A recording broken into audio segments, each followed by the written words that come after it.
भव्य बंधु, हमारे जीवन में विकृतियां जो आ रही है, उन विकृतियों का संबंध अपने चित्त से है, अपने मन से है।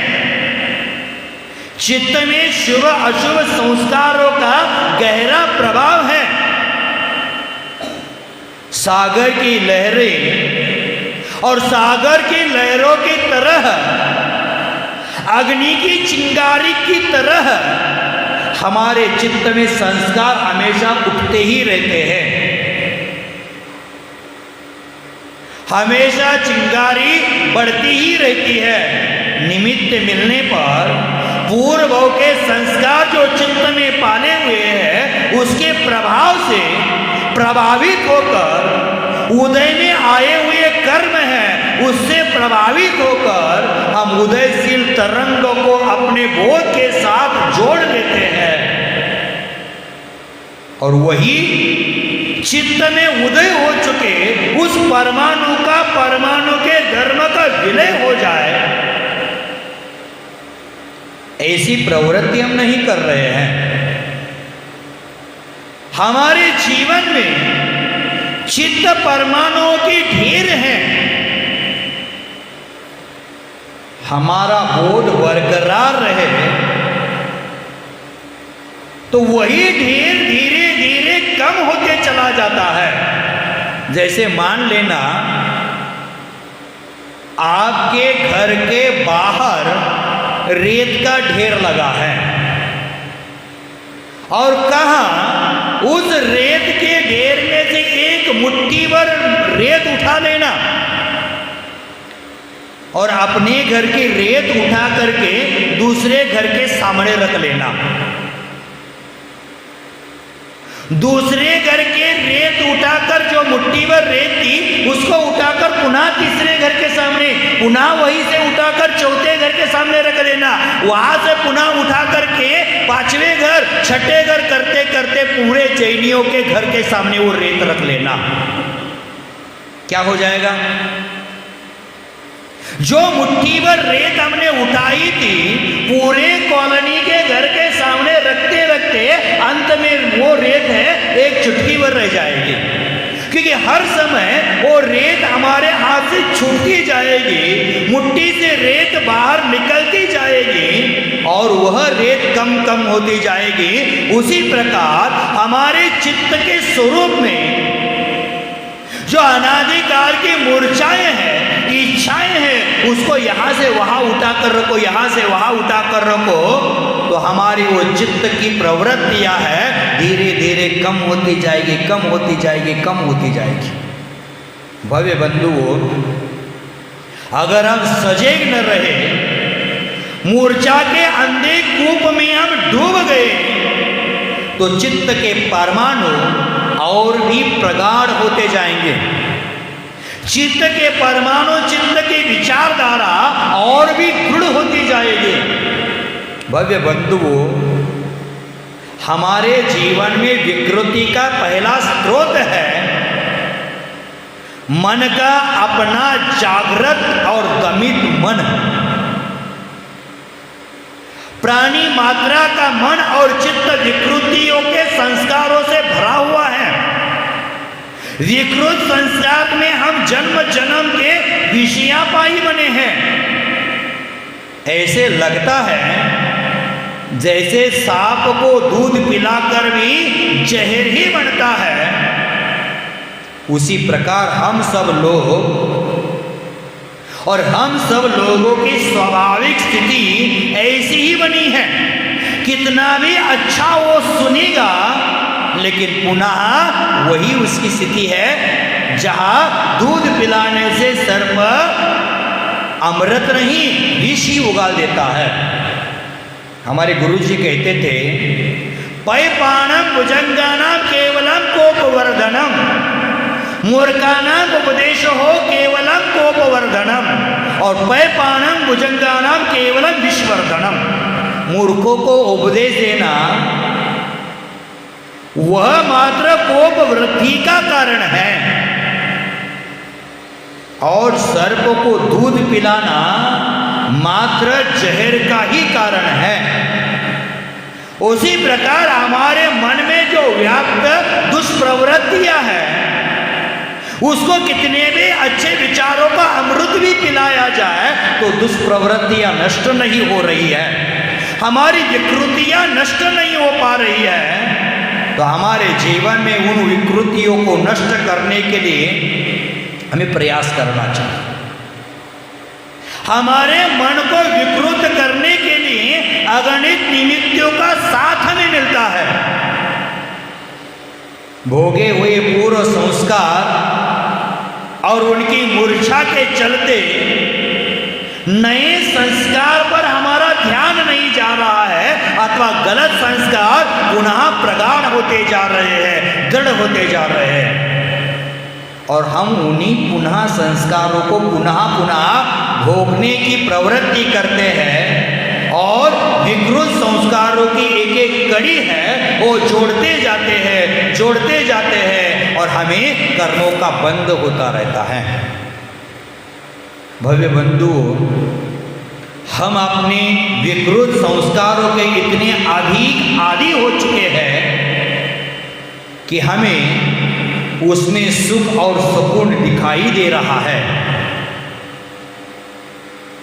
यदि अंतर सजगता, अंतर होश, अंतरंगता बोध हम बरकरार रख सके तो हमारे हर उदयशील संस्कार नए निर्माण के बजाय विसर्जन और निर्जरा की ओर बढ़ जाएंगे। आश्रय तो हमें क्षण क्षण प्रतिक्षण हो ही रहे हैं, हर पल हमें आश्रय हो रहे हैं। नदियों की धारा है और उस नदियों की धारा में लहरें उत्पन्न होती रहती है, उसी प्रकार हर पल हर क्षण हमें आश्रय हो रहा है। जो व्यक्ति अपने जीवन में संयम को, संवर को, व्रत को, धर्म को मूल्य देना शुरू कर देते हैं, वे मन के विकृत संस्कारों से प्रभावित होने की बजाय उस विकृत संस्कारों को ठीक करने का प्रयास करते हैं।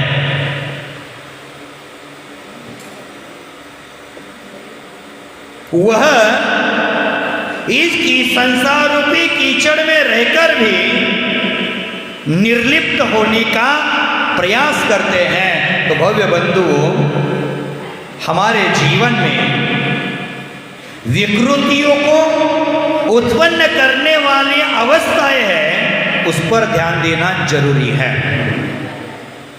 विकृतियों का दूसरा स्रोत है हमारे शरीरगत हार्मोन्स,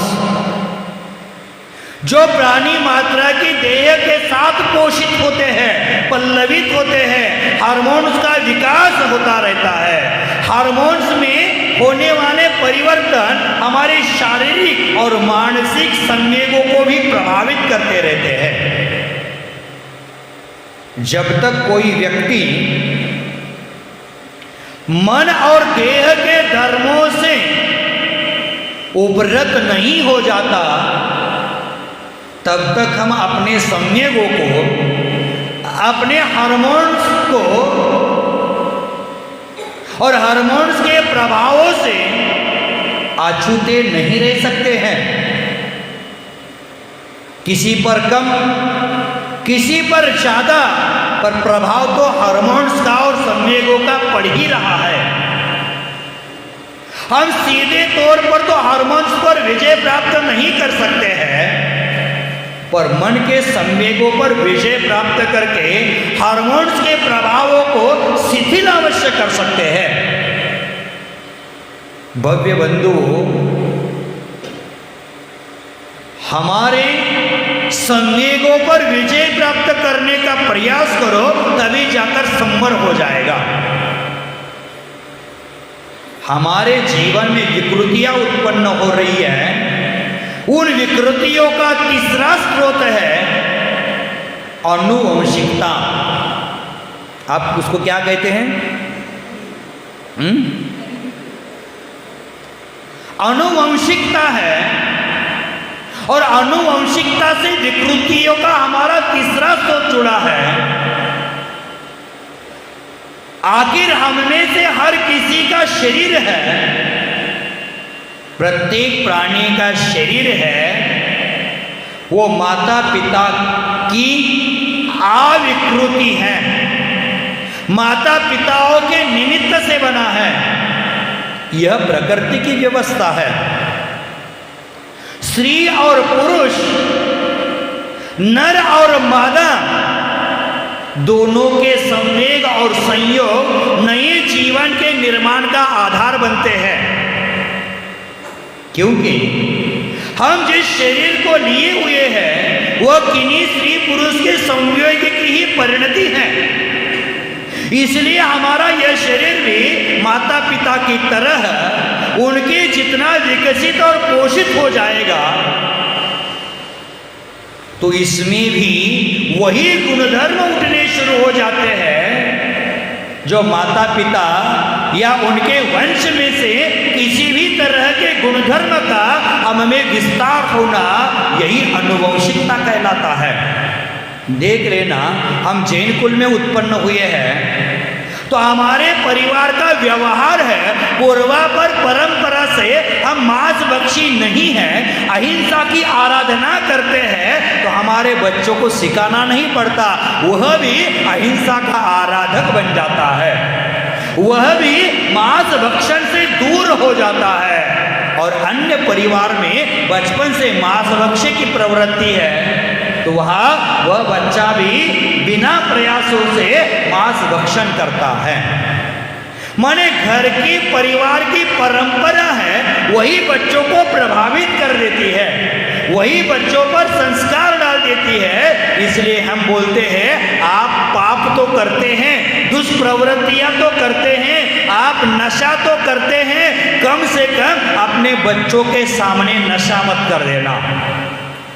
बच्चों के सामने आप जर्दा खाओगे, बच्चों के सामने मसाला खाओगे, बच्चों के सामने शराब पियोगे, तो वही बच्चा आगे जाकर वही प्रवृत्ति करेगा, क्योंकि आनुवंशिकता विकृतियों को उत्पन्न करने का तीसरा स्रोत है। भव्य बंधुओं, हमारे जीवन में उन आनुवंशिकता गुणधर्म का विस्तार हो जाता है तो हमारे जीवन में रोग, आदत अथवा विकार कोई भी आनुवंशिकता के कारण ही हम में प्रवेश करते हैं। जैसे शुगर जैसी बीमारी है, आनुवंशिकता के कारण आ जाती है, और ऐसी बहुत सारी बीमारियां हैं आनुवंशिकता से आती है। हमारी आदत है वह भी आनुवंशिकता के साथ आती है, और हमारे मन में उत्पन्न होने वाले विकार है वह भी कभी कभी आनुवंशिकता के कारण ही हम में प्रवेश कर जाती है। भव्य बंधुओं, यदि हम अपने जीवन में आनुवंशिकता के गुणधर्मों को समझ सके और उनके उदय होने पर उनसे जुड़े निमित्त से स्वयं को बचाकर रख सके,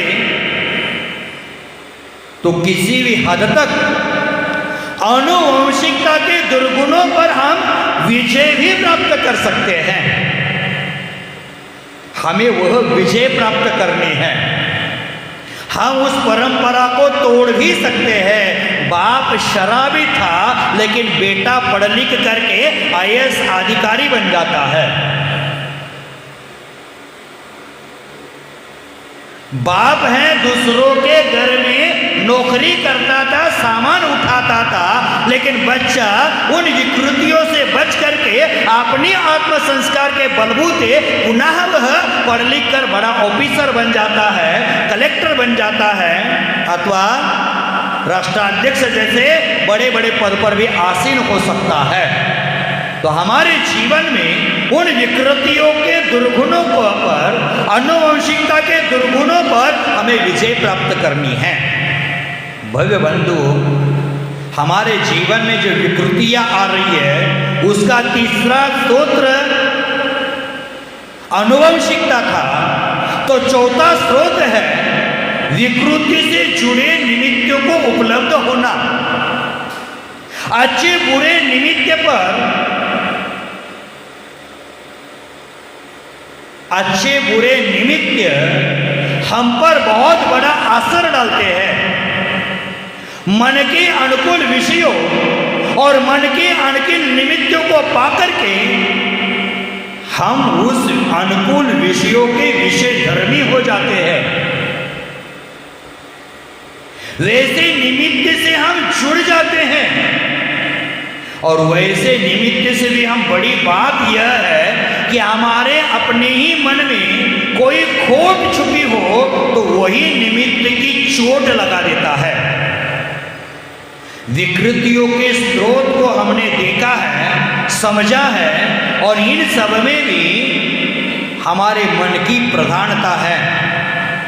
भव्य बंधु, विक्षिप्त मन के कारण ही हम विकृतियों के बाजार में प्रवेश कर देते हैं। काम, क्रोध, अहम, लोभ, राग, द्वेष, मोह मन के विकृत गुणधर्मों से प्रमुख गुणधर्म है। निर्मल मन का स्वामी होना जीवन की सबसे बड़ी आत्म विजय है। यह विजय कठिन अवश्य है, पर धरती पर महान वे हुए हैं जिन्होंने अपने जीवन में कठिनाइयों का सामना करके उन कठिनाइयों पर जीत हासिल कर ली है, विजय प्राप्त कर ली है। भव्य बंधु, हमें उन कठिनाइयों पर विजय प्राप्त करनी है तो हम अपने होश को, अपने बोध को प्रज्वलित करें। हम अपने होश और बोध का दीपक बरकरार रखें, उसको बुझने ना दें। कल हमने देखा था भक्तांबर जी की वाचना में भगवान के केवल ज्ञान रूपी दीपक का वर्णन किया है और उसमें क्या कहा था? कितनी भी वायु आ जाए, मेरू पर्वत को चलायमान करने भी पवन आ जाए, फिर भी भगवान आपका दीपक बुझ नहीं सकता है। आपका दीपक मृणमय नहीं है, आपका दीपक मिट्टी का नहीं है। आप एक अलौकिक दीपक हो, उसमें ना तेल है ना बाती है। भव्य बंधु, लौकिक दीपक है वह मृणमय दीपक होता है, उसमें तेल होता है, बाती होता है और जलने के बाद वो काजल की कालीमा भी छोड़ देता है, धुआं भी छोड़ देता है। लेकिन आपके ज्ञान का दीपक है, उसमें ना कोई धुआं है, ना कोई बाती है, ना कोई तेल है। आपका यह अलौकिक दीपक मेरू पर्वत को चलायमान करने वाली प्रचंड हवा भी निकल आए तो भी बुझने वाला नहीं है। तो हम भी अपने जीवन में होश और बोध का दीपक ऐसा ही बरकरार रखें, उसको बुझने ना दें। विकृतियों को उत्पन्न करने वाले बहुत सारे निमित्त मिलेंगे।